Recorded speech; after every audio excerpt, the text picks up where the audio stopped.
Le ramage des oiseaux apeurés par les bombardements ne saurait couvrir le bruit des tirs qui tourmentent le ciel de la capitale ukrainienne.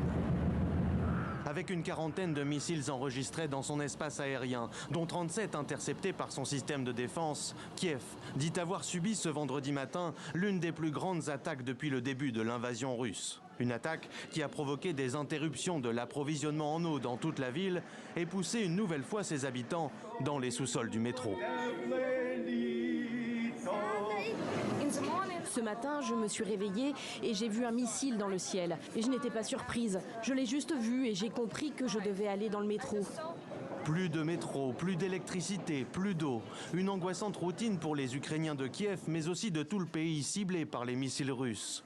Au moins 2 personnes sont mortes après une frappe sur un immeuble de Kryvyi Rih dans le sud et une autre a été tuée par des tirs d'artillerie sur une zone résidentielle de Kherson. Kharkiv, la deuxième ville du pays, est également privée de courant. Nous ne savons rien. Internet est coupé et il n'y a pas de connexion. Nous ne savons rien, mais les gens sortent et nous essayons de le faire aussi. L'intensification des bombardements et ses conséquences inquiètent l'Ukraine tout autant que le Haut Commissariat aux droits de l'homme.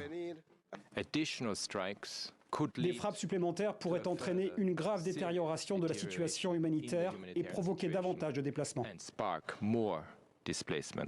Depuis la série de revers militaires dans le nord-est et le sud ukrainien cet automne, Moscou a opté pour une tactique de frappe massive visant les réseaux énergétiques. Une tactique confortée par le soutien du voisin biélorusse, comme le montrent ces images diffusées par le Kremlin d'entraînement conjoint. Ce lundi, Vladimir Poutine doit se rendre à Minsk pour un sommet destiné à resserrer encore cette alliance.